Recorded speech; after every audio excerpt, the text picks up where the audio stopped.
Boa noite, Carlos. Boa noite, Diego, todo mundo. Bem-vindos aí na nossa segunda aula. Então vamos lá, né? Então ontem nós vimos alguns tipos de malware, né? Algumas categorias de malware, para entender melhor, assim, quando é falado sobre o assunto, nós podermos nos situar. Que nós vamos falar sobre dropper, sobre downloader, rootkit, sobre cyber weapons. Então, nós conseguimos entender um pouco mais o que é cada categoria. Então, agora nós vamos continuar na parte introdutória, né, encerrar a aula de ontem e aí começar a aula de hoje.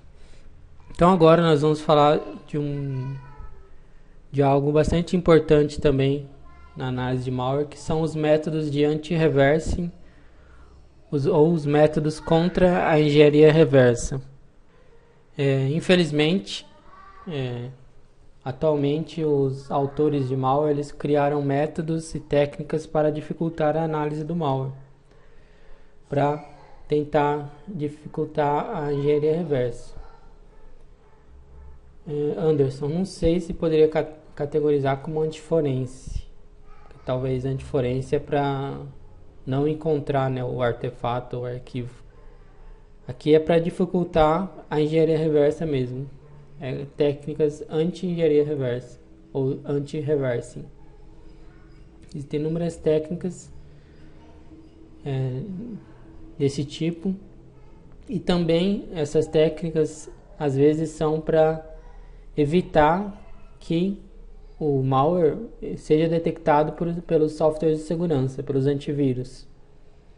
Então, além de dificultar a engenharia reversa, né, além de dificultar que alguém faça a engenharia reversa do arquivo, ele também tenta dificultar com que os softwares de antivírus detectem ele como um vírus. O artefato já está lá presente no sistema, Anderson. Aqui nós estamos falando da análise do artefato em si. A gente isola o artefato, pega o artefato e faz a análise dele. Então essas técnicas estão dentro do artefato, dentro no caso, o executável, né, do Windows. Então elas servem para dificultar a engenharia reversa, para dificultar a detecção pelos softwares de segurança e também, às vezes, para evitar o fogo amigo. Fogo amigo é quando um bandido tenta capturar código ou sistema do outro bandido, do que nós chamamos de bad guys. Então, às vezes eles colocam proteções no malware também para que, se outro atacante conseguir ter acesso a esse malware, ele não consiga roubar o malware dele, tomar o controle do malware do outro. Então é para evitar também o fogo amigo. Tipo, se for uma botnet, um cara atacou um sistema, um Windows, e dentro dele ele já encontrou um bot lá dentro. Aí, se ele conseguir e tentar fazer isso, ele pode tomar controle daquela botnet do outro cara que já tinha chegado primeiro. Então, por isso que ele não pode, o atacante não pode deixar tudo exposto, porque se vir um outro atacante e descobrir tudo como o funcionamento do malware dele, ele pode tomar o controle. Anderson, fogo amigo é para evitar o fogo amigo, no caso. Fogo amigo é quando, vamos dizer, um criminoso ataca o outro criminoso. Ele chama de fogo amigo. Tipo, o cara invadiu um Windows, só que ele viu que naquele Windows já tinha um sistema rodando, um malware rodando. Então ele ataca esse malware para tomar o controle dele também. Então é um criminoso atacando outro criminoso. É o fogo amigo. Que de amigo não tem nada, né? Bruno, inserir junk bytes é também para atrapalhar a engenharia reversa. Isso daí seria técnicas anti-disassembly. Também é técnica para atrapalhar. Junk bytes são códigos que não servem para nada. Eles estão lá no meio, é só para para bagunçar o código. Para o cara que está lendo o código, tipo, perca tempo ou vá para locais de código que não dizem nada. Tipo, eles inserem só tranqueira. Junk é lixo, né? Bytes que não serve para nada, só para dificultar a análise.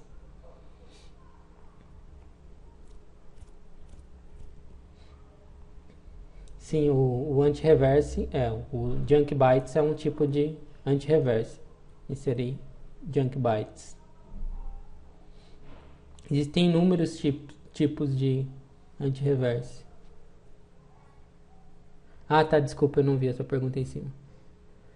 Sim, Natan. Tem anti-VM também é anti-reverse.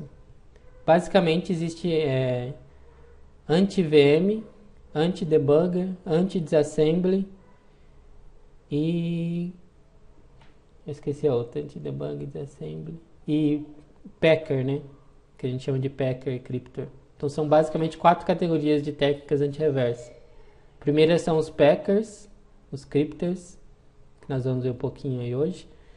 Depois anti-debugger, depois anti-disassembler, que o junk bytes cairia no anti-disassembly, e também anti-VM, que são os malwares que detectam que ele está rodando dentro de uma máquina virtual. Exato, Bruno. Existe malwares que fazem isso mesmo. Eles veem que está rodando dentro de uma máquina virtual, eles não executam. Eles têm técnicas anti-VM, que é um tipo de técnica de anti-reverse. Então essas técnicas todas aí que a gente está falando, elas podem ser colocadas por camadas no malware. Tipo assim, o malware ele pode ter várias técnicas juntas. Ele pode ter técnica anti-debugging, anti-VM, anti-disassembly, packer. Então o cara pode ir colocando camada em cima de camada de proteção. E vai ficando mais difícil para a gente retirar as proteções, né? Quanto mais técnicas tiver. Só que também pode ser que o malware dele talvez fique mais instável ou o arquivo fique maior. Então o atacante tem que analisar o custo-benefício disso, né? Se compensa inserir várias técnicas ou não. Só que uma coisa que eu pus aqui em vermelho. A gente tem o benefício de que quando o malware for executar, quando ele estiver na memória, sempre o processo inverso das técnicas de anti-reverse vai ser executado na memória, ou seja, vão ser desfeitas todas as técnicas de anti-reverse na memória. Ele pode pôr a proteção que for, por exemplo, ele tem um packer nele. O packer evita que nós consigamos analisar estaticamente o malware. Beleza. E aí ele tem uma técnica de criptografia. O PX é um packer, exatamente. Só que na hora que o usuário der 2 cliques e o malware executar na memória do computador, estiver executando, ele vai ter que retirar essas proteções para que o código funcione, né? Porque senão não vai funcionar, o código vai estar todo embaralhado. Então, nós temos a vantagem de que, em algum momento, o malware ele vai ter que tirar todas essas técnicas de anti-reverse na memória. E é nessa hora que nós podemos capturar a memória dele para analisar, por exemplo. Mas nós vamos ver tudo isso daí com calma nas outras aulas. Como eu disse, essa parte é introdutória. Uma técnica de anti-reversing bastante conhecida e antiga é o polimorfismo, que eu não lembro quem que citou isso ontem, vocês citaram aí. O que é polimorfismo?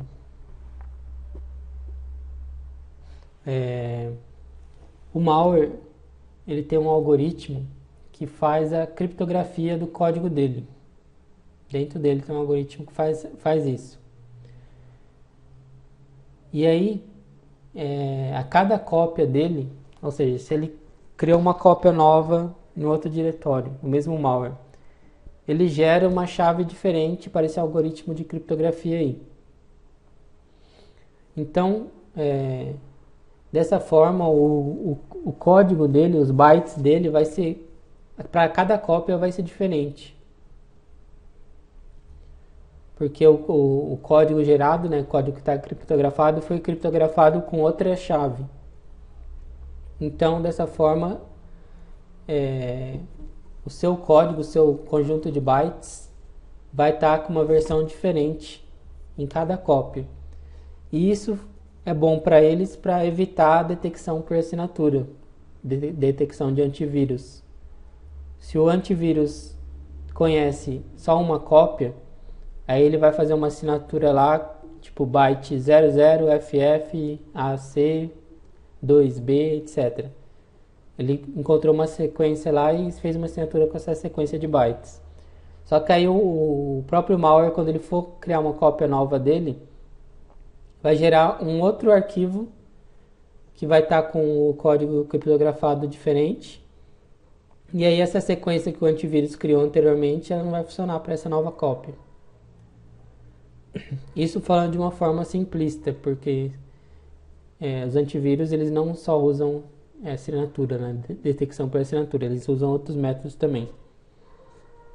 Mas caso ele utilize assinatura, só por assinatura, os malwares do tipo polimórfico, eles escapam das assinaturas.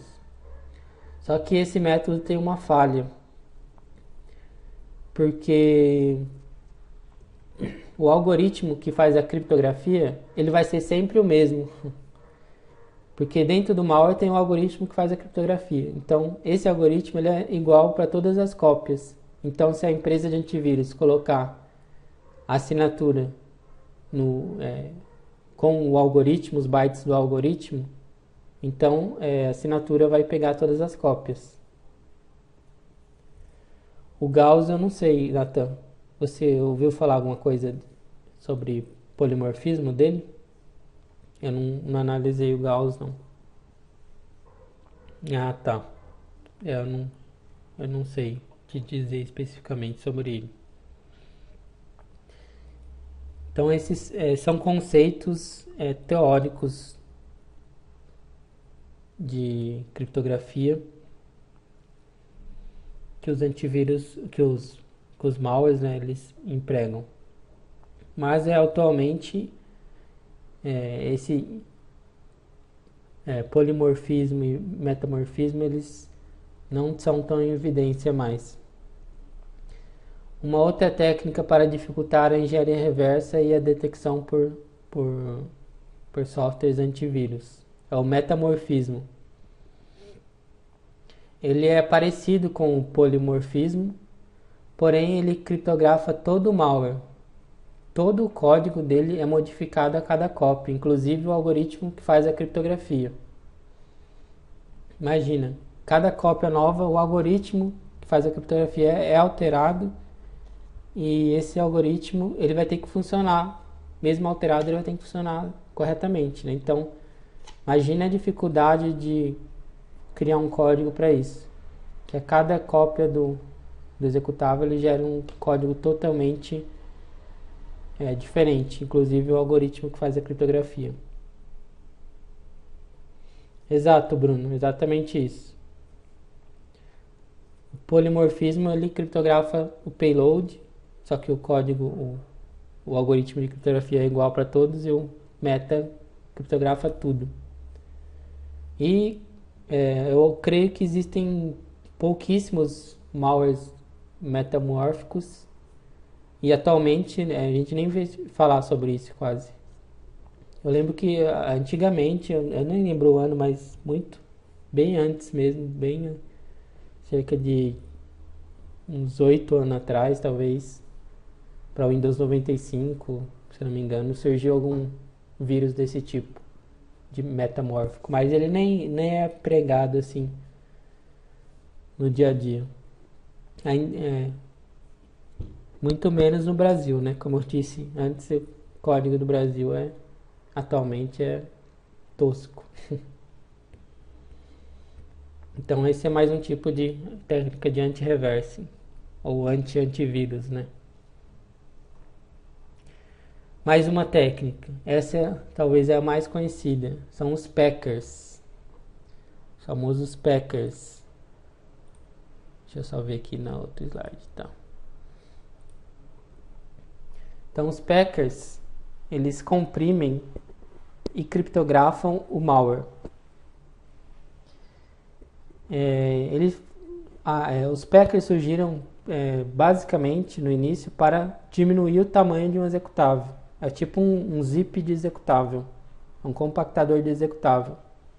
Os packers são os compressores, né, de executáveis. A função primária dele era essa. Tipo assim, ele comprimia o executável, gerava um novo executável e mesmo assim ele continuava funcionando. Então a gente tem um executável de tamanho menor do que o original e mesmo assim ele funciona e não necessita de nenhum programa adicional para ele rodar. É um executável que funciona normalmente. E isso era muito útil na época que a internet era discada, né? Porque para transferir 1 mega era uma vida, demorava um século. Então, alguns bytes que você conseguia diminuir de um executável, ele já já agilizava as transferências de arquivos. Então, os packers surgiram primeiramente com essa finalidade, de diminuir o tamanho de um executável. Porém, quando ele faz essa compressão do executável, ele basicamente embaralha o código do executável. Ele retira bytes que não tem função, retira espaço em branco, faz otimizações de código. Ele baralha todo o código do executável. As seções do executável são todas comprimidas, né, embaralhadas, ou podemos chamar de criptografadas. Então os atacantes, os autores de malware, eles perceberam que os packers também faziam isso e começaram a utilizá-lo para que fosse mais difícil fazer a engenharia reversa dos códigos deles, dos malwares deles. Então começaram a utilizar os packers e criar novos packers. E aí começou a difundir o uso de packer para proteger o código do malware, o executável, contra a engenharia reversa. Só que para funcionar corretamente, o packer, esse programa aqui, ele basicamente pega o executável original, processa o executável original e gera um novo executável com tamanho menor e com código embaralhado.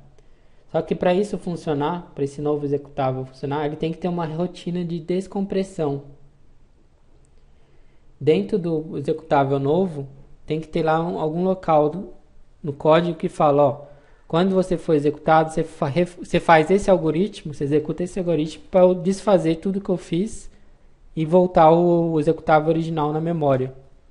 Então os packers têm a rotina de descompressão dentro deles. E aí, quando o executável que está, a gente chama paqueado ou compactado, quando ele executa na memória, ele desfeita toda essa compressão aí na memória. Então é feito o unpacking na memória.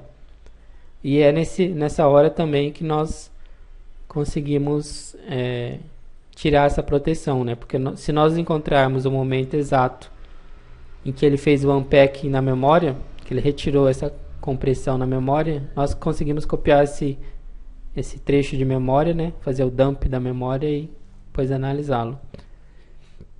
E também nós teremos uma aula só para isso, mais para frente. Temos os cryptors ou cryptors ou encryptors. Ele é uma evolução dos packers. Os cryptors eles já foram projetados para criptografar o código ou embaralhar o código. Não tem aquela função primária de diminuir o tamanho do código mais. Eu esqueci de falar, o Bruno falou do PX. O PX é um packer de código livre, né? Open source. E a função do PX é justamente o que eu falei, é a função original de um packer, que é comprimir um executável. Qualquer um pode baixar o PX e passar rodar ele no executável, ele vai comprimir o executável seu. Vai gerar um executável novo com tamanho menor. E tanto é que ele tem essa função primordial de compressão somente, não de tentar criptografar o código, que a própria ferramenta UPX tem a opção que é a "-d", que faz a descompressão do código. Se você pegar um malware que tiver com o packer UPX, você baixa o UPX, aí dá lá na linha de comando UPX-d e o caminho do arquivo, e a proteção do UPX é retirada automaticamente.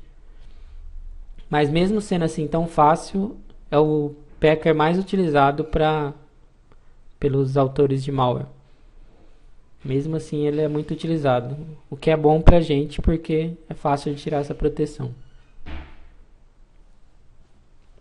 Então, aqui voltando nos scripters, como eu disse, ele não tem a função de fazer a compressão, ele tem a função de embaralhar tudo. Isso, Anderson. Ainda hoje o UPX é o packer mais utilizado no mundo, no Brasil também. Deve ser porque é livre, né? Mas se os caras querem esconder o código, eles não deveriam utilizar, porque é muito fácil tirar a proteção do UPX. E os scripters, eles acabaram sendo e se tornando um anti-tudo. O que é esse anti-tudo? O pessoal foi adicionando funcionalidade nos scripters. Os scripters, eles funcionam da mesma maneira que os packers. Ele é um programa, um script é um programa que recebe um executável como input. Aí o usuário escolhe quais proteções ele quer adicionar no executável. E aí manda processar o arquivo. E o scripter zera um novo executável com essas proteções. Então, atualmente os scripters a gente pode chamar de anti-tudo. Porque existem vários scripters, inclusive os comerciais, que você só tem lá um checkbox que você fala, eu quero que ele seja, que tenha proteção contra VMware, contra debugger, contra sandbox, contra o, sei lá, VirusTotal, Threat Expert, Anubis, contra os antivírus, contra Avast, AVG. Então você só vai checando lá o que você quer colocar de proteção no executável, manda rodar e ele vai criar um executável com todas essas proteções. E esses scripters, eles são comercializados. Eu coloquei 2 links, vocês podem entrar nesses links. thebestfudcrypters.blogspot.com. Esse daí é mais antigo, mas é só para mostrar mesmo. Que o pessoal faz os crypters, o cara cria esse crypter aí, ele fala, o meu crypter é fully indetectable, e chama de FUD, que quando eles usam esse termo, eles querem dizer que nenhuma ferramenta ainda pega esse crypter. Que ele roda lá no VirusTotal, um malware com esse crypter, e aí o VirusTotal vai falar que ele tem 0 assinaturas para esse arquivo aí, para esse crypter. Então ele é indetectável, é totalmente indetectável. E o pessoal comercializa esses scripters e aí alguns vendem planos tipo de você paga uma quantia mensal e sempre o autor do crypter vai dando atualização para o crypter para que ele nunca seja detectado. Porque uma hora as empresas de antivírus vão descobrir esse crypter e vai criar uma assinatura para ele. Mas o autor do malware vai lá, cria uma atualização para o crypter e ele passa a ser não detectável de novo, não detectado. E fica nesse jogo aí. Então, existem serviços igual esse crypters.net. Ele faz isso, se eu não me engano.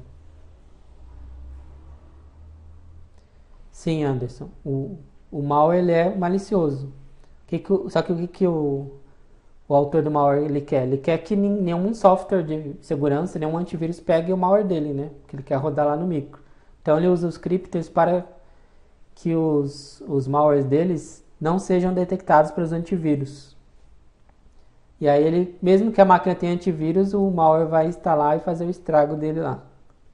Então esses scripts é uma camada de proteção que eles adicionam ao malware, para que o malware não seja detectado pelos antivírus. Só que uma hora, como eu disse, ele vai ser detectado. Só que aí, se o cara tiver um plano desse aí de pagar mensal e ter direito à atualização, o autor do crypto vai e manda uma nova atualização e o malware passa a não ser detectável de novo. Carlos, em ambos os locais, mas tem muitas vendas que são feitas abertamente. Porque igual esse crypters.net, se não me engano, é tudo bem aberto. Porque assim, no Brasil, até alguns meses atrás, não era crime você fazer um código malicioso, né? E o crypter, acho que não pode nem ser considerado malicioso, porque o cara pode falar simplesmente, eu fiz um software para proteger os direitos autorais de qualquer software, não necessariamente de um malware. Então, o cara fala, estou comercializando um software de segurança contra engenharia reversa. Por exemplo, os caras do Photoshop, da CorelDRAW, sei lá, eles poderiam utilizar um crypter desse para dificultar que o pessoal craqueie o software deles. Então, vender o cripto eu acho que não é ilegal. O que vai ser ilegal e é mais underground assim é o autor do malware que vai usar esse crypter, né? Mas eles são vendidos abertamente. Deixa eu ver aqui.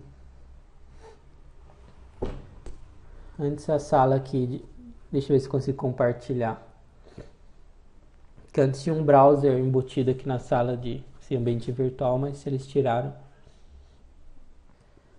Algum crypter free? Eu não sei se tem a open source, mas deve ter muito para baixar aí de procedência duvidosa.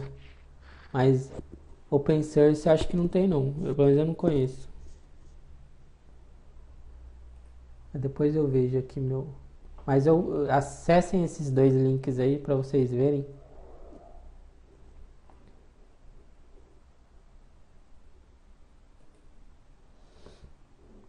Nathan, eu não acho uma boa ideia enviar arquivo para o vírus total.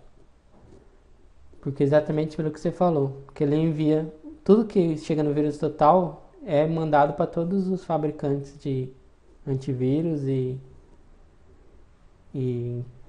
que ele tem a assinatura do vírus total para ambiente de investigação de inteligência. Então, se você quer que o arquivo que você está analisando não se torne público, não envie para o vírus total. Só que se for um arquivo qualquer, que, sei lá, você acha numa máquina aí, quer só ver se ele está conhecido como malware ou não, aí você pode mandar, mas se você não quer que ele se torne público, não envia para o vírus total. E para a empresa principalmente, né, se tem um incidente de segurança numa empresa, e não é bom você mandar um arquivo desse para o vírus total, vai saber que ele fez na sua rede, que ele já possa ter capturado, e outras pessoas vão ter acesso, podem ter acesso também a isso. Por isso que temos o curso, né, esse curso aqui, porque através desse curso nós conseguiremos analisar um malware localmente, sem usar sistemas de terceiro. Bruno, esse SideWinds é o que? Eu não conheço. Os fabricantes de antivírus, né? Eles. Ah, tá. Eu não conheço esse PECA. Os fabricantes de antivírus eles falam: não é porque que não existe assinatura no vírus total que a gente não detecta. Porque ele fala que do vírus total é somente a parte de assinaturas estáticas, né? Mas os antivírus eles têm vários métodos heurísticos para tentar descobrir se um arquivo é vírus ou não. Então eles falam, mesmo que tenha zero detecção no vírus total, nosso sistema antivírus pode pegar o arquivo.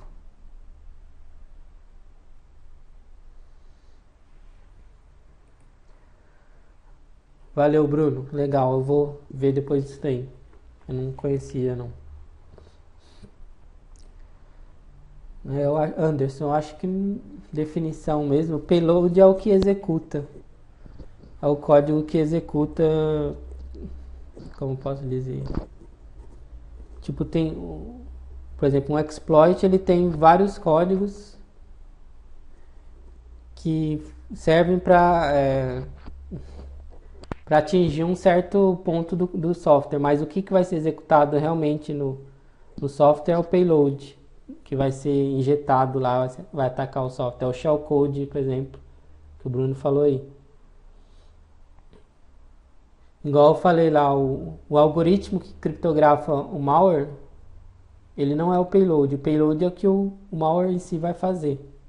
Vamos dizer que os outros são códigos adicionais para o malware funcionar. O payload é o próprio código do malware, o próprio código do exploit. É o código que vai executar. Então, que mais alguns tipos de proteções ou técnicas contra a engenharia reversa, ou seja, para dificultar a engenharia reversa e a detecção por antivírus e softwares de segurança. Temos também os binders, joiners ou wrappers. Isso aqui é um pouco menos conhecido, mas são programas que fazem a junção de dois arquivos. Um arquivo é malicioso e o outro é legítimo. E aí, na hora que a pessoa for executar o arquivo, para ela pode aparecer o arquivo legítimo, mas internamente está sendo executado o arquivo malicioso. Então, ele faz uma junção. Por exemplo, eu lembro que aquele keylogger, o Ardamax, ele tem uma opção que faz isso, para você instalar o keylogger na máquina da vítima. Ele pega o executável do keylogger e junta num arquivo que você escolha de sua preferência. Por exemplo, você pega um JPG e faz a junção com um arquivo do keylogger. Então ele cria um arquivo novo com os dois arquivos juntos. E aí quando a pessoa clicar duas vezes nesse arquivo, a vítima, para ela vai abrir o JPG, vai abrir uma foto. Só que aí o arquivo do keylogger que foi anexado, adicionado ao JPG, vai executar ocultamente. E aí ele vai rodar. Então dessa forma engana a pessoa. Só que tem que usar um pouco de engenharia social para isso funcionar, porque ele vai ter que ser executável. Você pode pular um foto.jpg, só que vai ter que ter um .ez no final. A última extensão vai ser o .ez. É uma coisa meio para enganar mais o usuário leigo, né? Se o Windows da pessoa estiver configurado para não exibir as extensões, você coloca lá o foto.jpg.ez, aí vai aparecer só o .jpg. Aí ela vai clicar duas vezes, vai abrir uma foto mesmo, porém vai estar sendo executado um executável de forma oculta. Aí, por exemplo, você põe esse nome no arquivo. Se o Windows estiver configurado para ocultar extensões conhecidas, vai aparecer só foto.jpg para ela. Esse é só mais um método, de esconder um arquivo malicioso.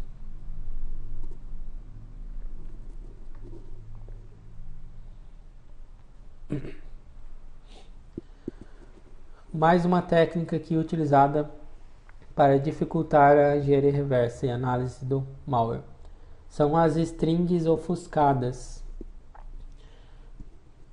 Alguns chamam obfuscadas ou obfuscated ou criptografadas. São as strings que ficam no código de forma com caracteres aleatórios.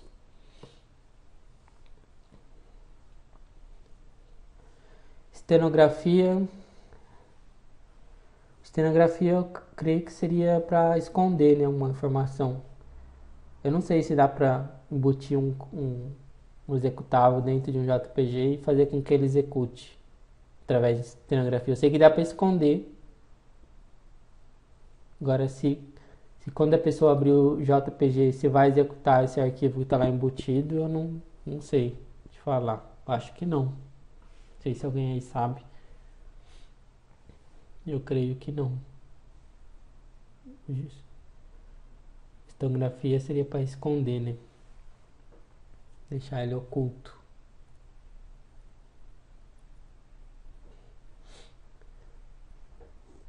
Também não saberia dizer como que ele vai executar se ele no Windows ele tiver a extensão JPG. Talvez dá pra gente testar isso numa aula, na aula de arquivo PE, do formato PE executável do Windows. Dá pra gente testar isso. Porque o formato do arquivo é determinado pelo cabeçalho dele, pelo o Magic Byte. E se a gente alterar o cabeçalho dele, falar que ele é um executável e pôr extensão JPG no nome, talvez funcione. Então, se a gente trocar a assinatura do arquivo, a gente pode testar isso na aula do formato PE. Então, quando nós compilamos um executável, o nosso código-fonte geralmente tem várias strings, né? Que são sequências de caracteres. Tipo, tem uma URL, tem um nome de arquivo, um caminho de arquivo, etc. Então, o nosso código-fonte de qualquer executável, qualquer programa, geralmente tem strings, né? E quando nós mandamos compilar esse código-fonte, é gerado um executável. O código do executável, ele é código de máquina, né? Ele vai estar em opcodes. Só que as strings, geralmente, elas se mantêm em texto claro, em texto simples, mesmo após a compilação. Então, se no meu código-fonte tem uma URL completa, no meu .ez, que eu gerei a partir desse código-fonte, também vai estar a string com a URL completa lá em texto simples. Mesmo após a compilação, geralmente as strings permanecem visíveis e legíveis. Então, isso é uma forma de nós conseguirmos analisar ou detectar funções importantes dentro de um malware, através das strings. No começo, antigamente, sei lá, cerca de 5 anos atrás, você abria um malware, você encontrava, você mandava visualizar as strings de um executável de um malware, você encontrava um endereço de e-mail do cara lá em texto simples, para onde os dados capturados eram enviados. Então a string estava lá, só a gente viu o endereço de e-mail e beleza. Endereço de URLs, endereço de conexão com o banco de dados. Tinha lá toda a string de conexão com o banco de dados, o host, o password, usuário, etc. Então, com o tempo, os autores dos malwares, eles perceberam que isso era uma falha de segurança para eles, né? Porque mesmo o código estando compilado, essas strings estavam lá dentro. Então, eles começaram a criar métodos para esconder essas strings. Para que se a pessoa mandasse visualizar as strings do malware, as strings não teriam o texto em caracteres simples, né? Em caracteres normais. Teria o texto em forma de, sei lá, código hexadecimal ou caracteres aleatórios. Então, hoje em dia é muito comum, e principalmente no Brasil, eles utilizarem strings ofuscadas ou criptografadas dentro do malware. Então, justamente as strings que contêm informações importantes, tipo URL, de onde o malware baixa outros malwares, endereço de e-mail, conexão com banco de dados, etc. Essas strings geralmente estão ofuscadas no código. ao invés de ter a string em texto simples, vai ter uma string doida, tipo, tipo digitar aí qualquer coisa. Tipo, ao invés de ter uma string normal, vai ter uma string assim. Então, isso é mais uma técnica para dificultar a engenharia reversa, para dificultar a análise do malware. Mas nós iremos aprender como retirar essas proteções aí. Porque imagine que essa string que eu digitei fosse um endereço de e-mail para onde as informações capturadas são enviadas. Então o malware está instalado no micro da pessoa, está rodando lá. A pessoa digitou a senha, usou o número da conta e senha lá no Internet Bank dela. E aí o malware está rodando e capturou tudo que ela digitou. E aí ele vai criar um TXT com esses dados que ele capturou e vai enviar por e-mail pro bandido. Então o código que faz isso está dentro do malware e executa automaticamente. Então, imagine que no código que vai enviar o e-mail vai ter uma função mail lá, tipo a função do PHP. Vai ter uma função chamada mail e o primeiro campo dessa função é o endereço para onde vai ser enviado o e-mail, né, a mensagem. E se esse endereço estiver criptografado, o código não vai funcionar. Porque se tiver lá mail e tiver uma string criptografada, não vai funcionar. Então, antes de enviar o e-mail, o cara tem que fazer a descriptografia, a desofuscação da string. Isso é feito em runtime, né? Na hora que ele vai usar a string, ele faz esse processo de retirar a criptografia, aí ele fica em texto simples e aí ele envia o e-mail, ele chama a função mail.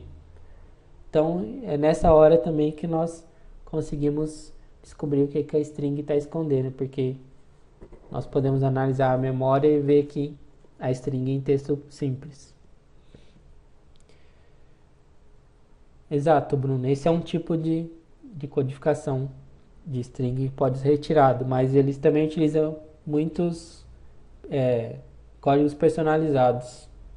Tipo, eles criam uma função lá de embaralhar caractere e põe a função que faz o inverso dentro do código.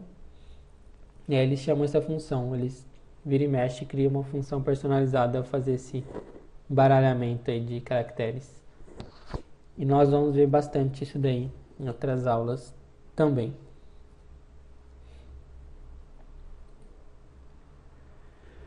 Então aqui termina o material da primeira aula, que é a aula de ontem. Então vou já pegar o da segunda aula. Então isso daí foi só a introdução sobre vários temas relacionados à análise de malware e engenharia reversa. Agora nós vamos descer mais o nível da coisa. Então agora nós vamos falar sobre aspectos internos dos softwares, como os softwares funcionam internamente em um nível mais baixo.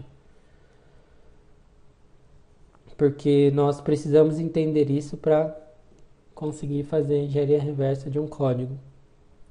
Porque nós não temos acesso ao nível alto da programação do malware. Nós não temos acesso ao código-fonte em Delphi que o cara criou para gerar o executável do malware. Nós só temos acesso ao executável. E a partir do executável nós temos que analisá-lo e dissecá-lo para entender suas funções do sistema onde ele está sendo executado, né? Então nós precisamos entender as estruturas internas dos softwares e um pouquinho aí da arquitetura, da memória, dos registradores, como que é utilizado isso daí. Então nós vamos passo a passo falar de vários componentes internos dos softwares e do sistema operacional. E lógico que não encerra o assunto, né? Porque seria necessário, sei lá, uma faculdade inteira para entender tudo como funciona internamente os softwares e os sistemas operacionais. Mas aqui nós vamos ver o que tem de mais importante voltado para análise de malware, para entendermos um pouco mais. E o curso em si, né, ele não, lógico, não esgota o assunto. Não teria como passar tudo sobre malware em 40 horas. Mas ele dá uma base boa e o caminho para seguir os estudos. Então os softwares, os programas, eles, com o passar do tempo, eles foram ganhando complexidade. Antigamente, no início da programação de software, dos computadores, o software era aqueles cartões perfurados, que cada furo equivalia a uma instrução para o computador, mas era tudo muito simples. Era instruções de adição, subtração, multiplicação. Então era necessário um código gigante para fazer coisa muito simples. Então no início era relativamente simples a programação, no nível de complexidade do que do software podia fazer.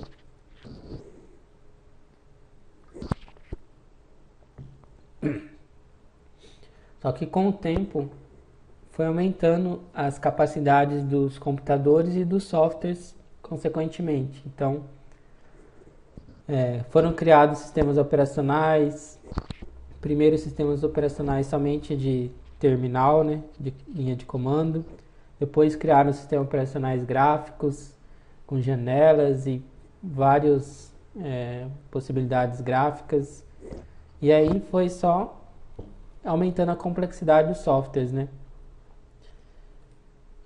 Tanto é que hoje em dia nas faculdades muitos nem estudam muito a parte de baixo nível da programação, né? Dependendo do curso de computação, não é estudado nem Assembly. Os professores já partem para as linguagens de alto nível, tipo, começa com Pascal, com C, depois Delphi, Java. Então as linguagens de baixo nível, dependendo do tipo do curso, elas nem são ensinadas. O meu, por exemplo, o curso que eu fiz, eu não aprendi Assembly, nada de Assembly. Eu aprendi sobre o sistema operacional, funcionamento interno, mas nada de Assembly. Eu fiz o curso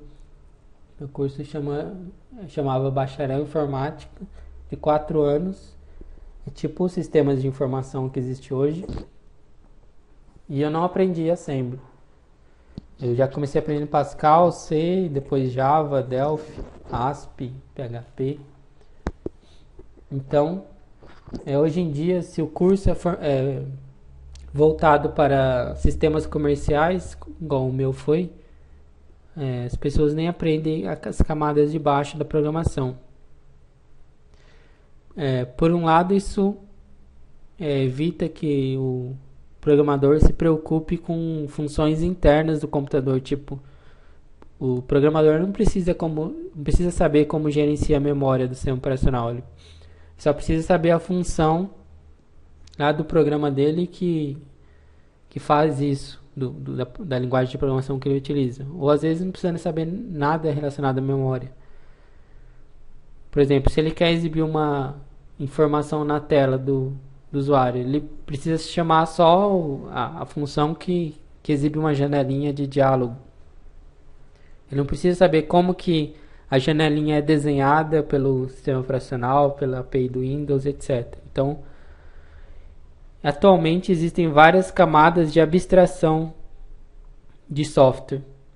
E nós vamos ver detalhadamente essas camadas a seguir. Porque tem a camada que está ligada ao hardware, tem a camada de baixo nível de código de máquina, tem a camada de linguagem de baixo nível, tem a camada de linguagens de alto nível, tem a camada de linguagens interpretadas, que é mais alto nível ainda. E então, atualmente, a programação, a área de programação, ela é menos baixo nível. Ela lida mais com coisas de alto nível, tipo com web. Você aprende a fazer um sistema dinâmico na web, mas como que isso é executado pelo computador ou pelo servidor lá em baixo nível, nós nem fazemos ideia. Então isso não é muito ensinado mais hoje em dia. Apesar de que os cursos, eu creio que de ciência da computação, engenharia da computação, eles acho que ensinam um pouco sobre isso ainda. Mas os cursos mais comerciais não. Então, para facilitar a programação de software no decorrer do tempo, da evolução dos computadores, foram criadas camadas de abstração, ou níveis de abstração de software. O que esses níveis de abstração fazem? Eles escondem detalhes para a camada acima. É o que eu falei. Se eu quero exibir uma string no terminal, eu preciso só saber que a função print faz isso para mim, por exemplo. Eu não preciso saber como que o computador vai pegar essa string e salvar na memória, no local da memória.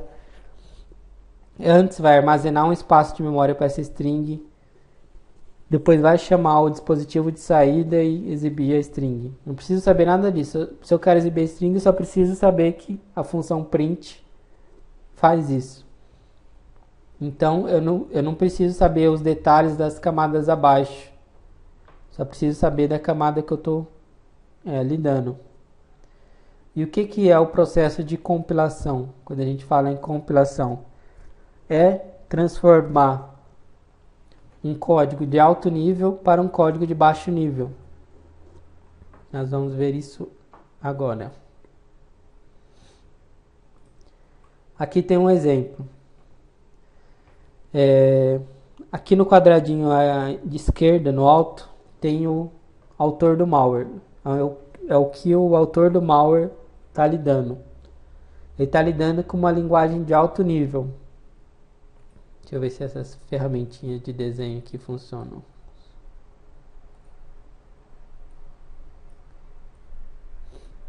Então aqui nesse quadrado é o que o autor do malware tem acesso. Uma linguagem de programação de alto nível. Então vamos dizer que isso aqui é um malware. É um código de um malware. Muito simples aqui, né? Mas vamos supor que é um código de malware. Então aqui ele está usando a linguagem C.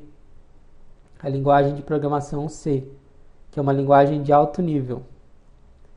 Então ele quer exibir uma mensagem no terminal, ele quer exibir hello no terminal. Então ele só precisa saber que o printf faz isso. E qual o parâmetro que ele passa para o printf. Beleza. Aqui é o código fonte em C dele. E aí ele manda compilar esse código fonte. O que o compilador vai fazer? Vai pegar esse código em C e vai gerar o código de máquina, que é o código que o processador entende, que a CPU entende. A CPU não entende palavras, ela não entende essas palavras aqui, ó, printf, exit, int. Essas palavras foram criadas nas linguagens de programação para facilitar a programação para a gente, para nós humanos, não para o computador. Por isso que é necessário o processo de compilação. O processo de compilação é transformar o código que está em formato para humano em formato para máquina, que o processador entenda. O processador, como nós sabemos em computação, eles só entendem zeros e uns. Ou é ligado ou é desligado, né? No final vai ser um impulso elétrico que vai ser o que a gente chama de ligado ou desligado, 0 ou 1. Então, para que o nosso programa funcione, a gente tem que passar uma sequência de 0 e 1 para ele. Isso é o que ele entende. E esse código é chamado de código de máquina. Aqui nós visualizamos esse código de máquina, machine code, está aqui embaixo, em formato de hexadecimal. Hexadecimal é uma representação do binário, que é o 0 e 1. Então, ao invés de ter trocentos zeros e uns aqui, o que a gente faz? A gente converte essa sequência binária para um hexadecimal, e aí fica mais fácil de visualizar. Mas é fácil converter o hexadecimal para o binário. Então, o computador entende esse código hexadecimal aqui, que na verdade é o binário, né? Só que está numa visualização mais fácil. Mais fácil para, entre aspas, né? Porque nós olhamos esse código hexadecimal aí, não dá para entender muita coisa. Mas, então o computador entende isso, beleza. Então, quando o cara mandou compilar o malware dele em C, gerou um executável que vai ter esse código dentro, esses bytes. E nós, como analistas de malware, como engenheiros reversos de malware, nós vamos pegar este executável, tá aqui no formato do processador, o processador entende, e nós vamos usar uma ferramenta que é o disassembler, e essa ferramenta ela tem a capacidade de transformar código de máquina em uma linguagem de baixo nível. É uma linguagem de programação, só que é uma programação baixo nível. A programação em C é uma programação de alto nível, como nós vemos aqui. A programação de baixo nível é o que a gente chama de assembly, a linguagem assembly. O assembly não é código de máquina, ele é uma representação do código de máquina. O assembly está uma camada acima ao código de máquina. A visualização em assembly. Então nós vemos aqui que o assembly é uma linguagem intermediária entre a linguagem de alto nível e o machine code. O assembly é um pouco mais fácil de entender do que o machine code, que somente é hexadecimal. Por quê? Porque ele tem algumas instruções aqui em strings, né, que a gente pode entender alguma coisa, tipo tem o push, tem o move, tem o sub. Então ele já é um pouquinho mais amigável que o machine code. Porém, ele é menos amigável que a linguagem C, que é alto nível. O assembly é baixo nível.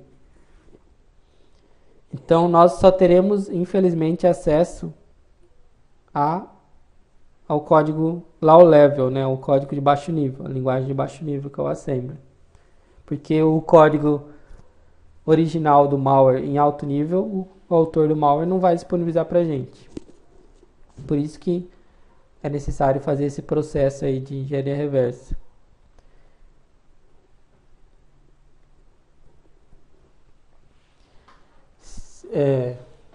Move. O move é sem o E, né? Eu não sei se na sintaxe da TIT é move com E. Mas o que existe é o move. Talvez tenha sido um erro aqui do livro.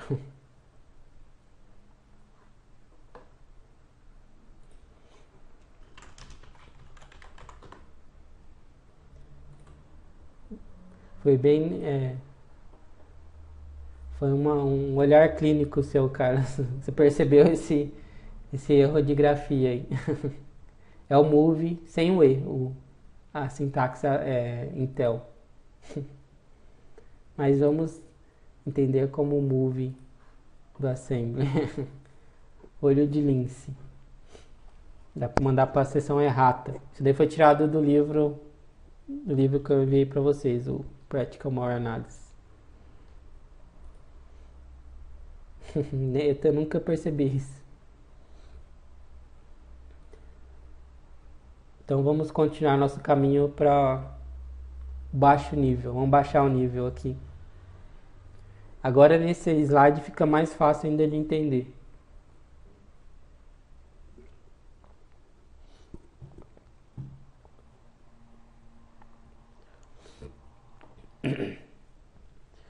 Então aqui nesse slide nós conseguimos ver essas camadas, esses níveis de abstração que foram criados para programação de software. Então vamos começar aqui da camada 1. Então a camada 1 é a camada de hardware. É onde ficam os circuitos físicos. Aqui são os componentes mesmo de hardware, os chips, os transistores, resistors, todos aqueles componentes de eletrônica que existem. São as pecinhas mesmo de hardware. Então, esse é o nível mais baixo que pode existir, é o nível do hardware. Só um parênteses aqui, isso também assemelha-se um pouco com a camada de rede, né? Com a topologia de rede, a camada OSI. Isso, porque existem várias camadas de abstração na topologia de rede também. Então assemelha um pouco a isso. Aqui são as camadas de software. Então, aqui embaixo tem os circuitos físicos, beleza. O código logo acima do hardware, o que tem de programação mais baixo nível depois do hardware, é o que a gente chama de microcódigo, que é essa camada número 2. Essa camada é o que a gente conhece como firmware. É o código que fica... Essa ferramenta de desenho aqui... É o código que fica dentro do equipamento, ou do hardware que ele foi projetado. Tipo, pode ser um código dentro de uma placa de rede, dentro de uma placa de vídeo, dentro de um roteador. É o firmware, ele fica dentro do chip do hardware onde ele foi projetado. Então, tipo, tem a camada a placa de rede. Na placa física de rede tem um chip, que dentro desse chip tem um código que é o chamado de firmware, que é o código que o fabricante colocou nessa placa de rede aí. Então, isso é considerado um código de programação já. É um código de baixíssimo nível, né? Então, ele fica localizado dentro do hardware. Por exemplo, um fabricante de placa de rede, ele cria uma placa de rede, só que ele tem que falar o que essa placa de rede faz, né? A placa de rede dele faz. O que ela faz? Ela envia dados, ela recebe dados, ela consegue reiniciar conexões, etc. Então ele tem uma programação já na placa de rede, que é esse firmware, que fornece todas as interfaces para o sistema operacional e para os outros softwares utilizarem. Ó. Tipo, o fabricante do hardware dessa placa de rede vai ter lá algum manual, alguma coisa falando, ó, se você quer enviar pacotes pela rede, você usa essa função do meu firmware que eu já codifiquei para você utilizar. Então, esse firmware ou esse microcódigo fica dentro do circuito físico, né? Da placa onde ele foi projetado. Então, isso fica lá dentro da placa. Acima desse código, acima dessa camada, nós temos a camada de código de máquina. É a camada de nível 3. Aqui sim é o código que é gerado quando nós compilamos um executável. Esse é o código de máquina, ou machine code, é o que o processador entende. O processador só vai executar um código se ele tiver em formato de código de máquina, que são os chamados opcodes. Por exemplo, lá nos disassemblers e até nos debuggers de nível disassembly, nível assembly, ao lado da instrução assembly, ao lado de um move, por exemplo, tem uma coluna com os opcodes, com o código de máquina equivalente àquela instrução. Todas as instruções assembly, elas possuem os seus respectivos opcodes. Porque, como eu disse, o processador não entende aquelas palavras push, move, etc. Ele não entende a palavra em si, ele entende somente o hexadecimal esses opcodes aí. Então isso é o chamado código de máquina. É o código que o processador entende. Acima do código de máquina, nós temos as linguagens de baixo nível, que no nosso caso, o que a gente utiliza é a linguagem Assembly. O que a linguagem Assembly faz? Ela pega esses opcodes e transforma em instruções Assembly. Por exemplo, ela pode fazer o seguinte, se você encontrar o opcode 8B EC em sequência, igual está aqui, eu sei que esse opcode equivale à instrução move. Então você exibe o move ao invés de exibir o opcode. Então os disassemblies fazem isso, eles pegam da camada 3 e transformam na camada 4. Na verdade é uma representação da camada 3, né? A camada 4 é uma representação da camada 3. Para facilitar um pouco a nossa vida para tentar entender o código. Mas mesmo assim o assembly ainda é difícil para nós, né? Mas com o tempo nós vamos entendendo melhor. Agora nós passamos para a camada 5. Pois não, Anderson? Pode ficar à vontade. Não sei necessariamente se esse opcode significa move, mas ele significa alguma instrução. No outro slide acho que a gente vai ter, deixa eu só ver aqui. Vai ter um slide que vai ter isso mais pra frente. Não, o move é o B9. Mas ele tem que estar... nós vamos ver isso. Não é o move, esse opcode, mas eu, tipo assim, só como exemplo, eu falei, esse opcode é o move. Mas ele equivale a alguma outra instrução do assembly.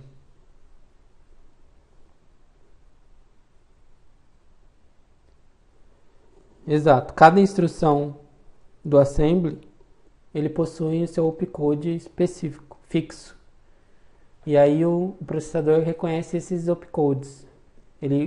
O processador lê essa sequência de bytes, né, desses opcodes e vai decodificando isso, interpretando isso. Por exemplo, se ele encontra 2 opcodes que significam uma adição, aí ele já vai preparar os registradores e tal para fazer essa adição, subtração, jogar na pilha, etc.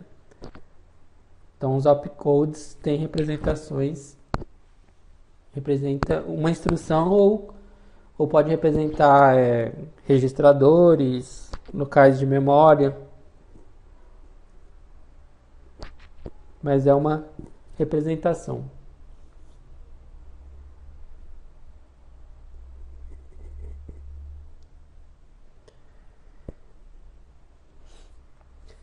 E agora, acima da camada 4, acima do assembly, vem as linguagens de programação de alto nível, que são muito mais amigáveis do que as camadas abaixo.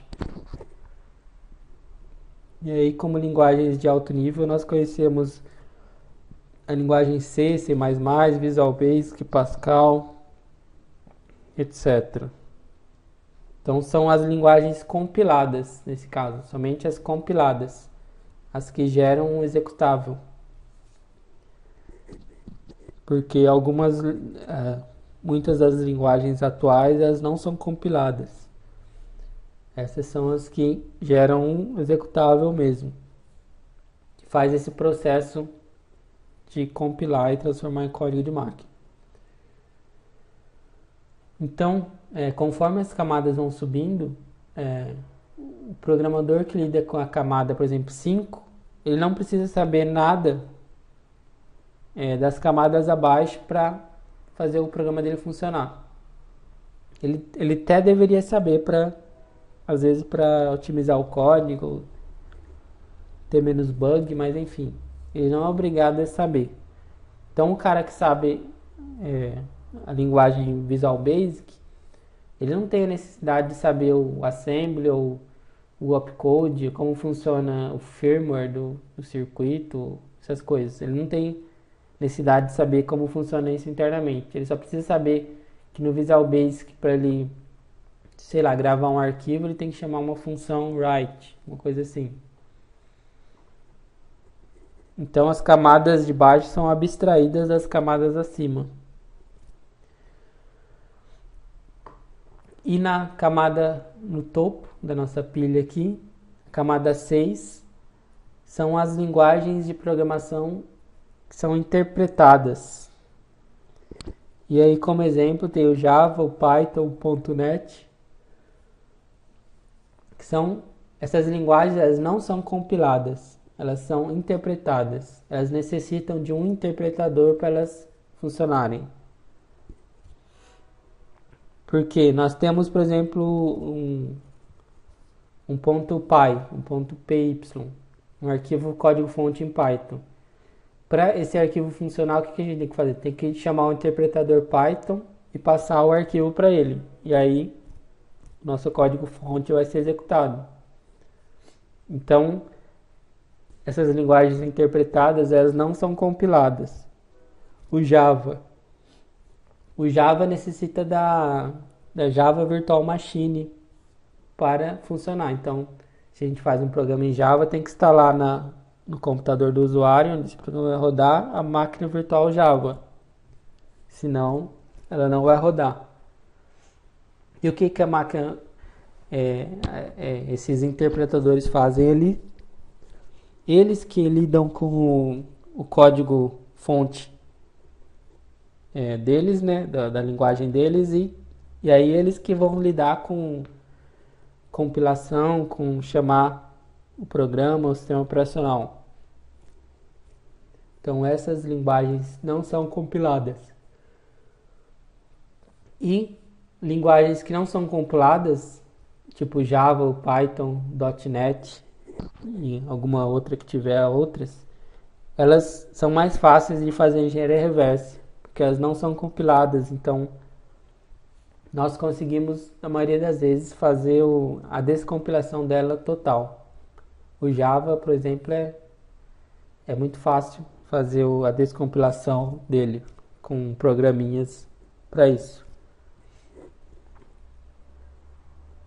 Mesmo que o cara cria lá, ele tem lá um ponto Java que está o código fonte, aí ele manda fazer gerar os bytecode em Java, né? Que aí é gerado um arquivo .class. Se a gente abrir esse .class num editor de texto, o código vai estar tudo bagunçado.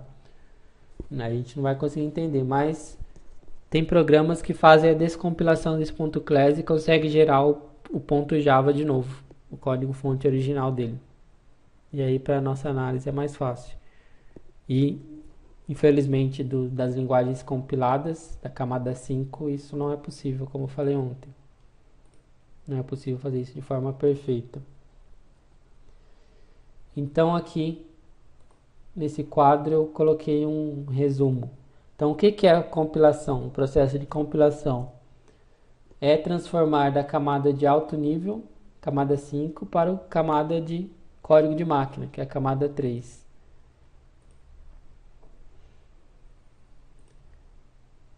Então, o processo de compilação é fazer isso aqui, ó.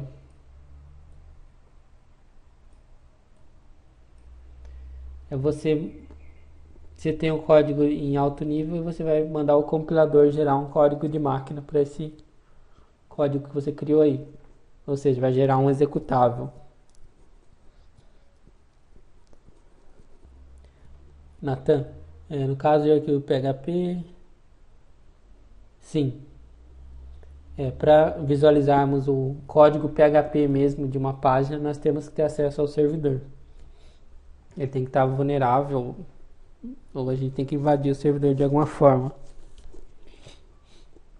Ou a gente pode, se a gente achar o método que o atacante utilizou, a gente entra do mesmo jeito. Se achar alguma shell, web shell, mas nós temos que ter acesso ao servidor.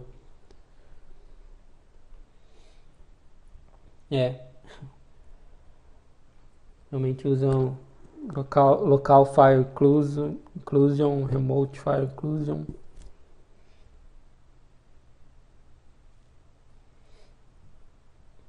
Usam muito isso.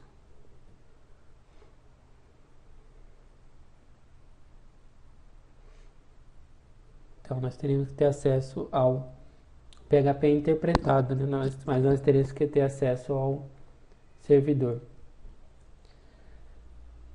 Um malware que está no disco, um executável qualquer que está no disco, ele está em código de máquina, está na camada 3, que é a camada do que está compilado. O que é fazer um disassembly? É você pegar o código de máquina e transformar ele para uma linguagem de baixo nível. A compilação é do 5 para o 3 e o disassembly é do 3 para o 4. O ideal para a gente seria se nós conseguíssemos fazer do 3 para o 5, né? Mas isso não é possível, como eu disse.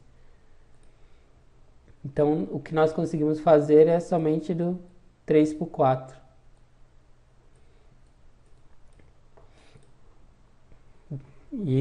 E aí nós temos que lidar com a camada de linguagem de baixo nível, que é o assembly.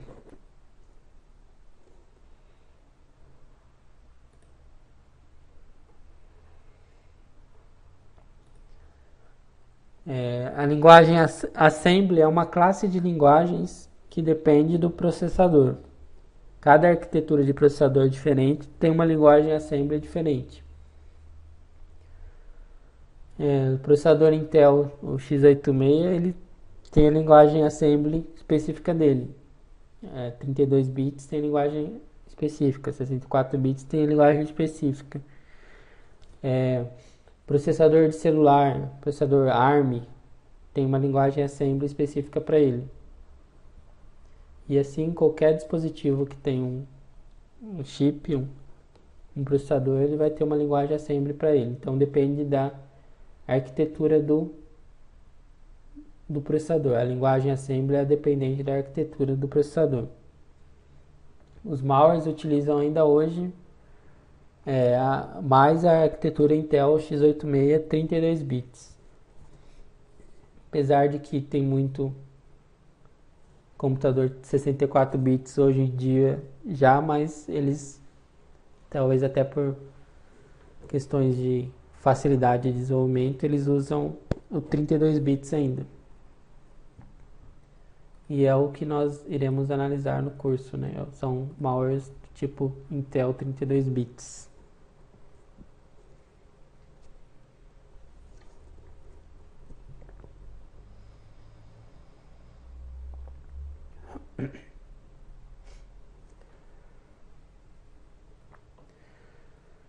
Agora vamos falar um pouquinho da arquitetura x86 aí, de alguns componentes, bem de forma geral e bem simples, assim, nada tão, como se fala, tão estendido. Vou falar mais de forma geral. Então,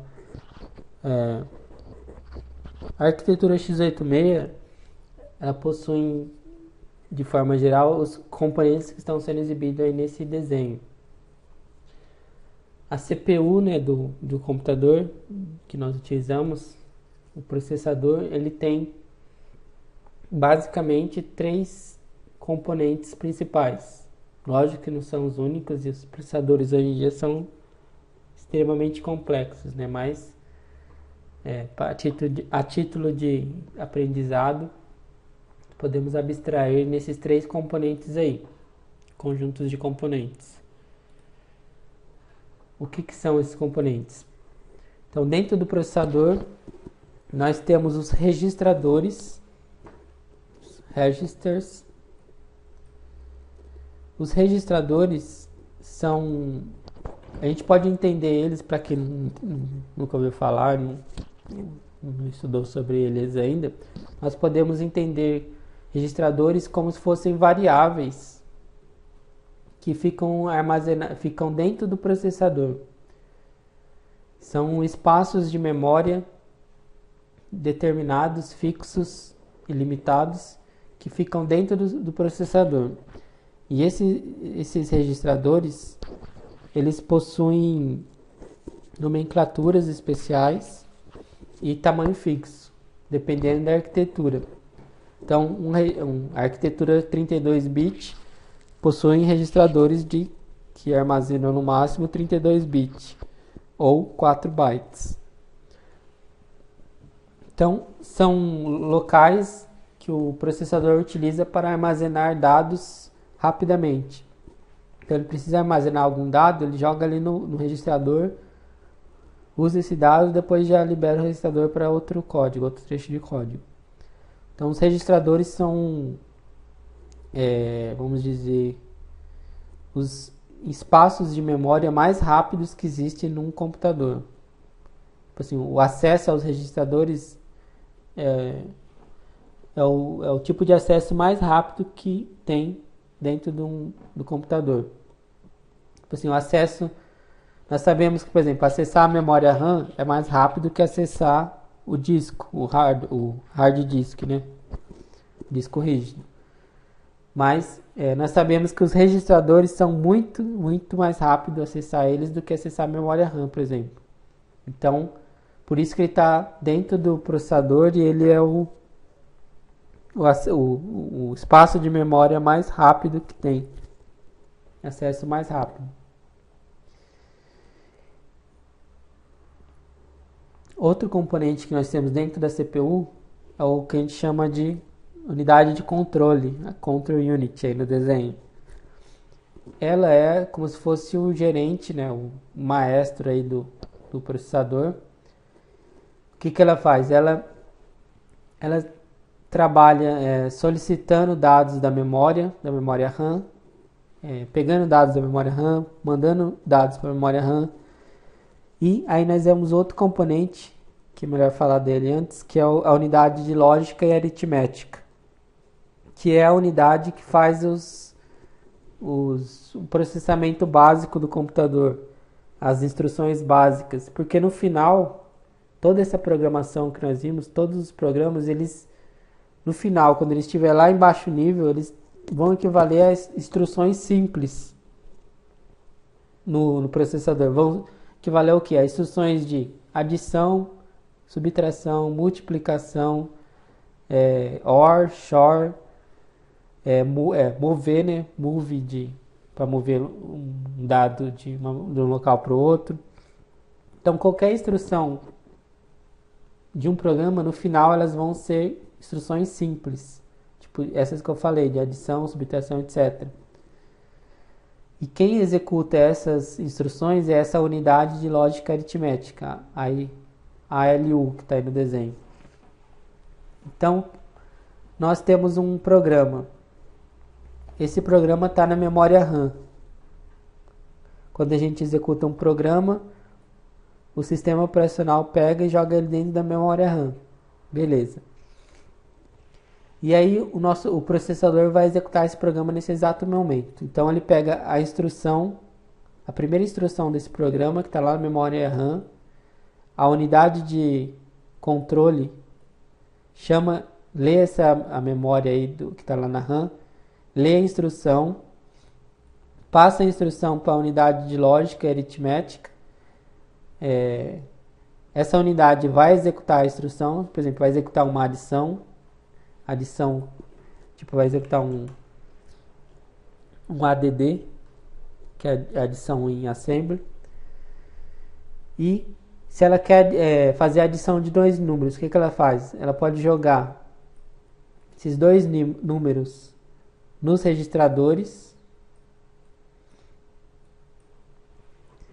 Por exemplo,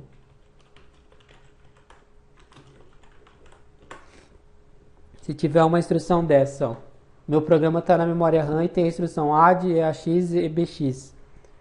O que vai ser feito? A unidade de controle vai pegar os dados da memória RAM, vai jogar para a unidade de lógica aritmética. A unidade de lógica aritmética vai usar os registradores para armazenar esses valores. Do EAX é um registrador e o EBX é outro. E aí ela vai executar a operação. Aí ela vai salvar o resultado, nesse caso, no EAX. E aí ela vai ler o resultado do EAX e vai passar para a unidade de controle o resultado. A unidade de controle pode, por exemplo, salvar o resultado lá na memória de novo. Então isso daí é feito em microsegundos, é feito rapidamente, que E aí entra a velocidade de processamento, né? A velocidade do nosso processador. Quanto mais rápido, mais instruções desse tipo ele vai executar. Então, esses cálculos, essas transições de vai da memória, vai para o processador, para o registrador, volta, vai e volta. Então, isso daí é feito milhares de vezes em um segundo, sei lá, não sei o tempo correto, mas é muito rápido. E também, como tem aqui no desenho, temos aqui os dispositivos de entrada e saída, e eles também podem interagir com a memória, com a unidade de lógica e aritmética. Então, a unidade pode pegar inputs e outputs dos dispositivos, tipo do disco, do monitor, essas coisas. Então, esses são os componentes principais da arquitetura x86. E isso daí é só para a gente ter uma ideia de como que é feito, de forma bem geral. O que nós vamos ver agora, o que importa para a gente principalmente são os registradores, que nós vamos ver a seguir, e a memória.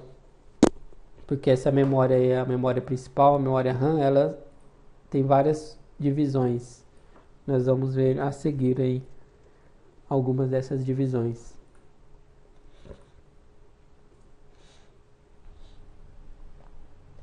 Então, pegando só aquele componente da memória RAM, aquele diagrama. Então, a memória RAM ela é dividida em 4 segmentos. Há 4 segmentos de memória diferentes. E cada segmento é responsável por um tipo de armazenamento.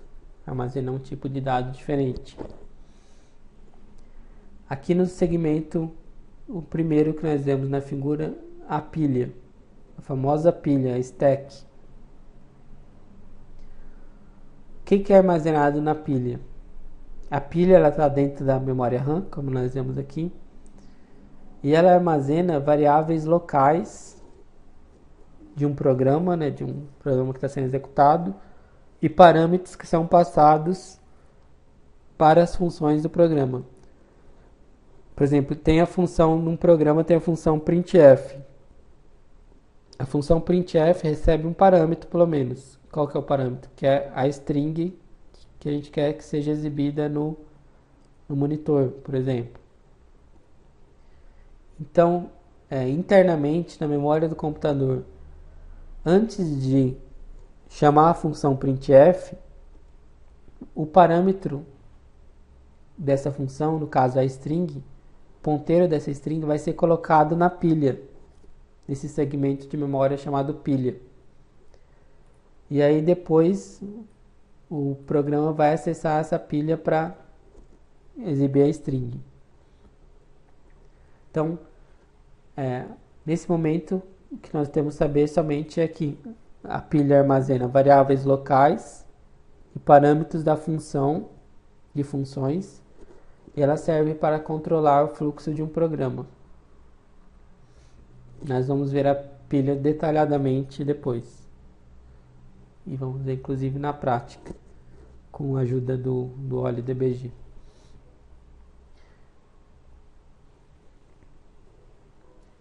Outro segmento de memória que nós temos aqui é a RIP, a memória RIP, que é uma memória que é alocada dinamicamente para um programa.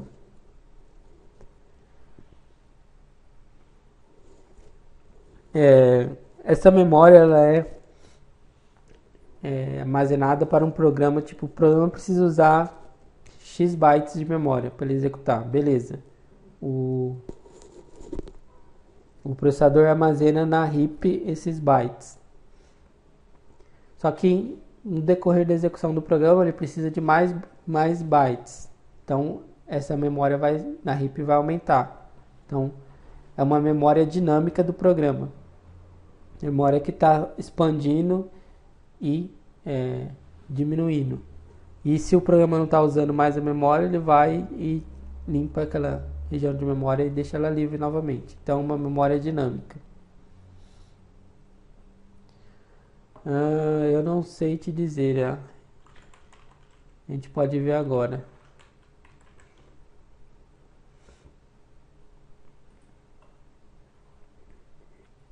Não.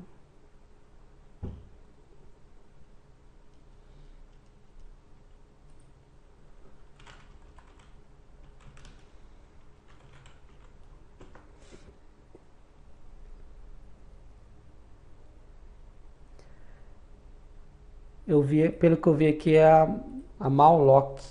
Eu não, eu não manjo muito de C, programação em C. Mas pelo que eu vi aqui a Malloc usa RIP.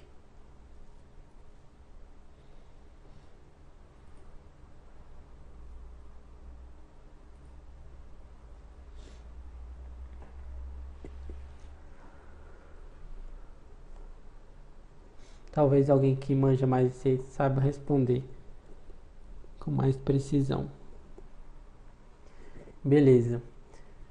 Então, aqui continuando, outro segmento de memória que temos é o segmento de código. Esses segmentos que eu estou falando são referentes a um programa específico, a um processo específico. Quando é armazenada a memória para um processo que vai ser executado, é feita essa divisão aí de cada trecho de memória é separado para uma função específica. Então, são esses 4 trechos aí. Então, o trecho o trecho de código, é onde são armazenadas as instruções mesmas que serão executadas pela CPU.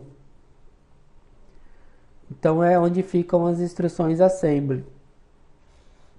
Por exemplo, na nossa visualização assembly. Então, se tem lá no programa, tem o move, EAX, EBX, ADD, EAX, EBX, JNZ, tarana. Então, essas instruções elas vão estar no segmento código. Elas são separadas do resto. Elas estão no segmento código. Porque a seção de segmento código ela tem que ter permissões específicas para execução, né? Por exemplo, a seção que nós vamos ver a seguir, a seção de dados, ela não precisa ter permissão de execução de código. A seção da stacks, elas não precisam ter execução de código. Então, por isso que essa divisão para proteção também. Sim, Anderson. Se você fizer o dump, você consegue visualizar o código que está na memória. Da mesma forma que o código está no executável lá no disco, você consegue pegar o código da memória e visualizar esse código dessa seção aí.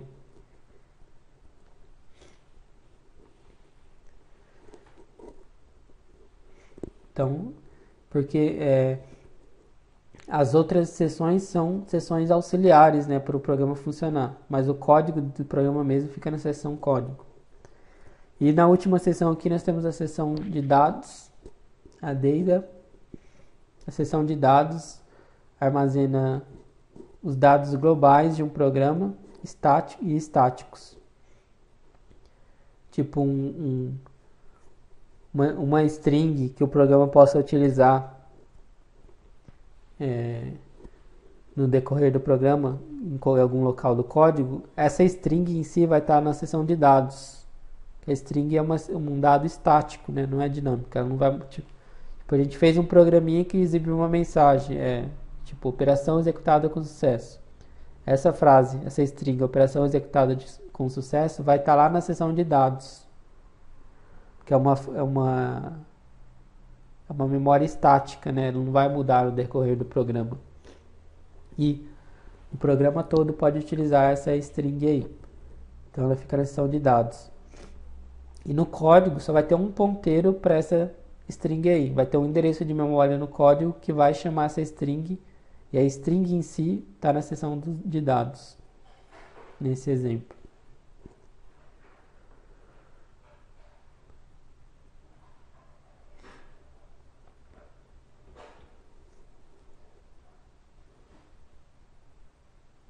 São só essas daí mesmo, Anderson. Então só essas 4 seções aí que existem nessa arquitetura x86.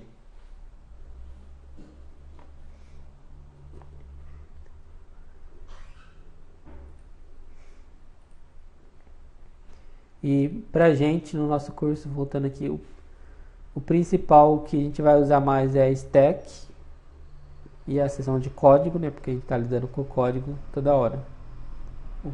O principal é nós entendermos o funcionamento da stack, da pilha. Inclusive, o pessoal que mexe com exploits, com pesquisa de vulnerabilidade e tal, entende bem essa parte da pilha, formação da pilha, tem que saber entender, tem que entendê-la para entender como que ocorre, por exemplo, um ataque de buffer overflow, que é o mais básico.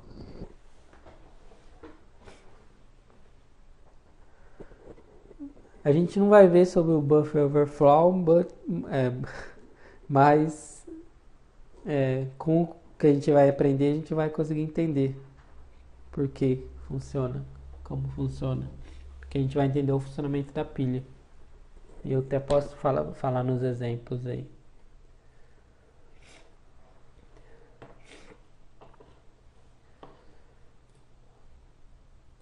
Agora que nós falar um pouquinho das instruções assembly. No decorrer do curso eu não falo, não dou uma aula de assembly, de programação assembly específico, não vou falar a instrução tal é tal, de forma formal, porque seria também necessário ter um curso inteiro para você ensinar assembly. Inclusive eu não sou um programador assembly, eu não sei escrever de cabeça um programa inteiro em assembly. E talvez nem seja tão necessário que nós saibamos a programação assembly em si. O que a gente tem que saber é como que funciona internamente o programa, né, que é o que a gente está vendo, e o que as instruções significam. Mas isso existem inúmeros materiais na web aí, em tutoriais, livros, etc, que falam, ó, a instrução tal é tal, move um valor de um lugar para o outro, por exemplo. Lógico que quando vai aparecendo as instruções a gente vai falando e explicando, mas sim, eu não vou falar um curso inteiro de assembly. E também até porque o assembly que a gente vê é um assembly um pouco diferente de um assembly utilizado para programar um software em assembly. Porque o que a gente vê é um assembly gerado a partir do processo de compilação, que é o assembly descompilado. E pelo fato de nós estarmos analisando esse assembly descompilado, nós estamos lidando com vários aspectos do compilador específico que a gente está analisando. Porque os compiladores, quando eles fazem esse processo aí de passar da camada 5 para 3, a camada de alto nível para código de máquina, eles fazem otimizações de código, fazem várias funções para que o código execute de forma mais rápida e tal. Ele até, vamos dizer, como se fosse corrigir o que o programador faz, otimizar o que o programador faz. Então, o assembly gerado a partir daí é um assembly que é específico do compilador, que o compilador gerou. Não é o mesmo assembly, a lógica, talvez não seja a mesma que um cara que vai programar um programa em assembly. Mas enfim, vamos ver aqui as instruções. Então aqui nós temos algumas instruções. Aqui está o formato das instruções assembly, para nós nos familiarizarmos com essas instruções de linguagem de baixo nível. Então, toda instrução assembly ela tem um mnemônico, que é essa primeira coluna aqui, que são as strings que dá o nome à instrução, né? Algumas são bem explicativas e outras não muito.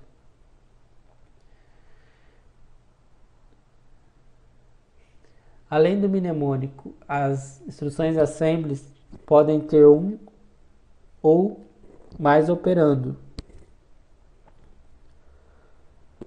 E nesse caso, o assembly do formato Intel, ele tem essa característica aqui. Primeiro veio o operando destino, depois o operando origem. O que é isso?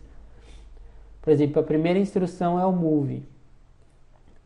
O move, como o nome dele diz, mas move sem o E, ele move um valor de um local para outro da memória. E o que essa primeira instrução está fazendo aqui, esse move? Ele está pegando o valor 42, o número 42 em hexadecimal, e está jogando esse valor dentro do registrador ECX. Então ele está movendo. Em linguagem de alto nível, poderia ser algo assim. Tipo, ECX recebe 42. Isso aqui é um 42 hexadecimal, né? Ele está copiando. Ele não está retirando do local lá, mas está copiando. Seria melhor falar copiar, né? Não mover.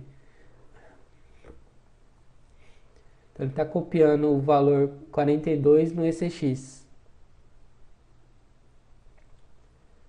Então, aí nesse caso o ECX valeria 42. Então, se existisse algo desse tipo, ó, print ECX, seria exibido o 42.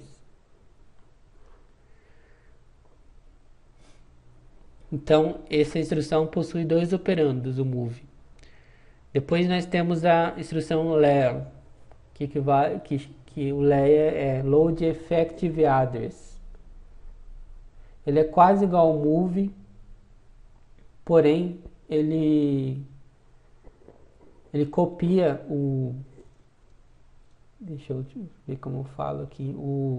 Ele não copia o valor que está no operando origem. Ele copia... Espera aí, deixa eu pôr um exemplo aqui. É que aqui está usando um registrador. Vamos ver que vou digitar aqui no chat. Ele copia o valor do ponteiro e não para onde ele aponta. O valor do ponteiro em si, não para onde ele aponta. Vamos dizer que nós temos um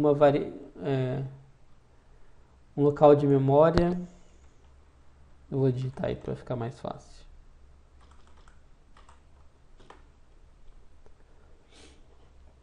Ó, temos aqui a memória, o local de memória é 1, 2, 3, 4. É o local de memória, um endereço de memória. E nesse endereço tem o valor 9999.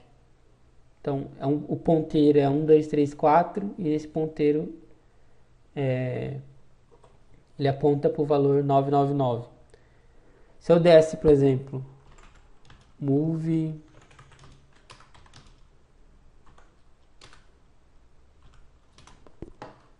mudar meu teclado aqui.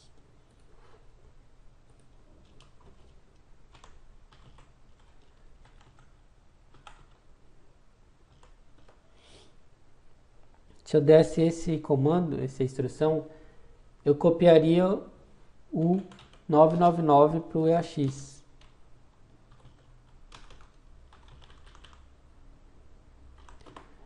Nesse caso, o EAX valeria 999. Mas se eu der o layer, eu vou copiar 1, 2, 3, 4. Vou pôr aqui, ó.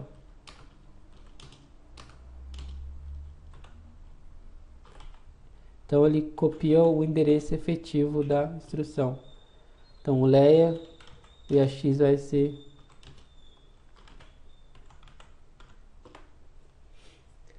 e a x vai equivaler do 1, 2, 3, 4.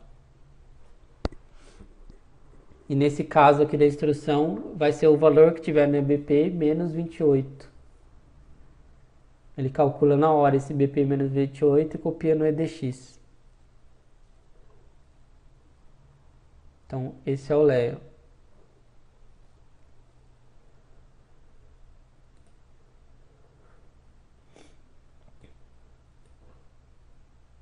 O sub é a subtração. ele subtrai do operando destino o valor que está no operando origem. Tipo, aqui está sub 0C ESP. O que ele tá fazendo? Ele vai fazer? Ele vai pegar o valor que está no ESP, que é um registrador também, e vai subtrair 0C hexadecimal desse valor, e o resultado ele joga no próprio ESP. Então, sub é subtração. Ele subtrai do destino, ele subtrai o valor do origem. O push é a instrução utilizada para colocar um valor na pilha, naquele segmento de memória pilha. Então aqui push EBP está dizendo o quê? O valor que tiver dentro do registrador EBP, salve ele no segmento da pilha, para ele ser utilizado posteriormente. Isso nós vamos ver também. Mais detalhes. O shore. O shore é o chamado OR exclusivo. Tem a tabelinha lá para quem fez faculdade de computação já viu isso, que tem aquelas tabelinhas de lógica lá, shore, OR, AND. Eu não sei de cabeça todas aquelas tabelinhas. Tipo 0 com 0 é 1, 0 com 0 é 0, 1 0 é 1, essas coisas. Então, uma operação de lógica que existe na computação. Só que nesse caso, essa operação é muito utilizada pelos compiladores para otimização de código. Então, podem gravar isso. Sempre que vocês verem shore e dois registradores iguais, igual tá aqui, ó, shore e AX, isso daí equivale a zerar o registrador. É a mesma coisa que EAX recebe 0.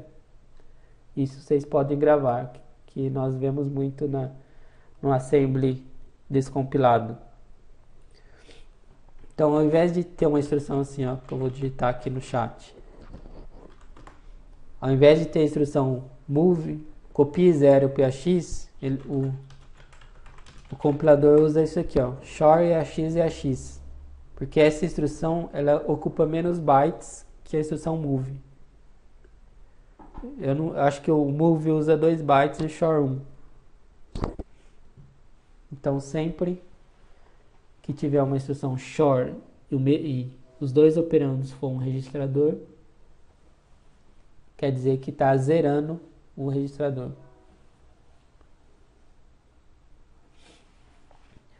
Isso daí é um endereço de memória, Carlos. Nós vamos ver, acho que no slide a seguir, que existem 3 tipos de operandos.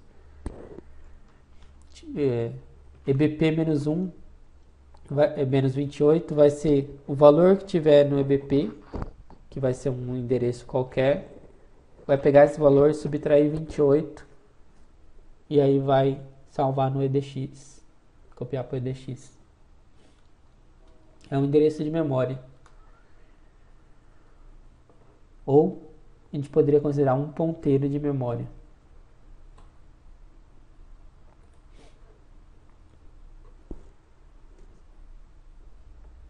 Ah, você quis dizer se é variável local.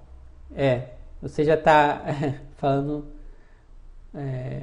está mais para frente, já está entendendo mais de forma mais avançada essa questão. É uma variável, geralmente é uma variável local. Quando tem EBP menos alguma coisa, é uma variável local que está lá na stack, na pilha. E EBP mais alguma coisa, mais algum endereço, geralmente é um parâmetro. Possivelmente é uma variável local, mas aí nós temos que ver o contexto, né, do código.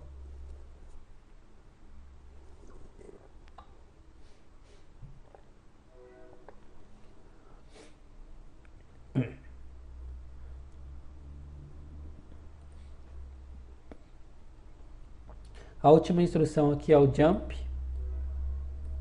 O jump é simples. Nesse caso é um jump incondicional, ele não tem nenhuma condição. O jump é um salto, como o próprio nome diz. O JMP é um jump. É um salto de execução. Quando o processador chegar nessa instrução jump, ele vai fazer o seguinte, ele vai...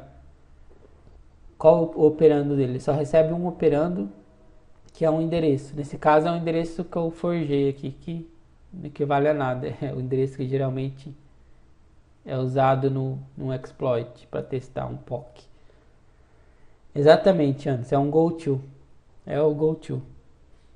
Então ele vai pegar o endereço que está aqui no operando e vai continuar a execução a partir desse endereço. Vai começar a execução a partir desse endereço. Vai pular o código, a execução para esse endereço. É um pulo. É o goto. Exatamente.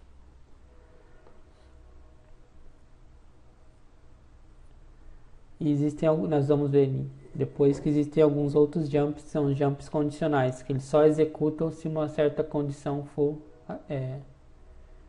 executada, né, for validada, que em assembly equivale aos ifs, é o if, né, em linguagem de alto nível. Mas esse jump ele executa sempre ele vai ser executado, chegou aqui ele vai executar, porque ele tem uma condicional, não tem nenhuma condição. E aqui embaixo nós vemos aqui no slide o que a gente estava falando dos opcodes.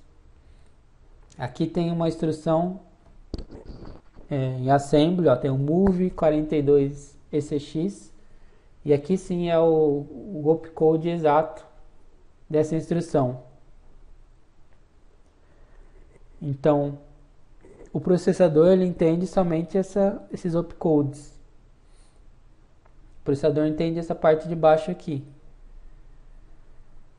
E pra gente, ao invés de a gente lidar com esses opcodes, nós lidamos com um pouco mais amigável, que é o move, o nome do registrador e o endereço, o valor. Mas no final, o que vai ser executado são esses opcodes.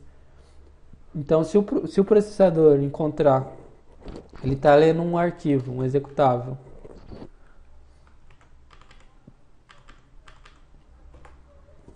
O processador está lendo o arquivo, o binário lá, o executável. E ele encontra essa sequência de bytes. Só de ler essa sequência, ele já tem uma tabela dele, que ele já consegue interpretar essa sequência e ele vai descobrir que essa sequência equivale à instrução move exx 0x42. Então, o processador já sabe isso. E esse opcode aí é possível nós transformarmos em binário, né? Ele tem uma espécie de tabela de instruções, sim, Anderson. É como se fosse isso. Ele já está programado para isso. Ele tem a Intel, que criou o processador dessa família aí que nós estamos vendo, ela criou o processador e falou, ó, meu processador ele entende essas instruções, essa tabela de instrução aqui. Então, nesse momento ele faz essa conversão do opcode, ele já entende as instruções, né? E no final, esse hexadecimal, esses opcodes, eles são transformados em zeros e uns, né? Aí fica uma string gigante aí de zeros e uns. Mas para facilitar a nossa visualização, nós vemos em hexadecimal. Então aqui já deu o nosso horário, né? Nossa, passa rápido pra caramba. Nossa aula. E vou encerrar por aqui. E amanhã nós continuamos. Até tô olhando aqui a hora, se tá mesmo na hora certa. E tá mesmo, já 11h30, 11h33 aqui. Nossa, passou rápido. Mas beleza, então. Amanhã eu não sei se vai chegar na aula prática. Mas se não for amanhã, vai ser depois de amanhã. Porque vamos ver o resto da segunda aula ainda. Mas tem uma aula que é bem rápida, então vamos ver que a gente vai chegar no tempo certo. A aula de máquina virtual, ela pega meia aula só, então esse tempo que nós estamos usando a mais vai ser acertado nessa aula. Beleza, então pessoal, era isso aí hoje. E amanhã nós continuamos nossa, nosso mundo dos softwares maliciosos. Valeu, pessoal. Eu que agradeço. Boa noite a todos. Qualquer coisa, dúvida, pode mandar e-mails. Estou à disposição. Eu vou colocar o vídeo de ontem agora no ar. Boa noite. Valeu, pessoal. Abraço. Até amanhã.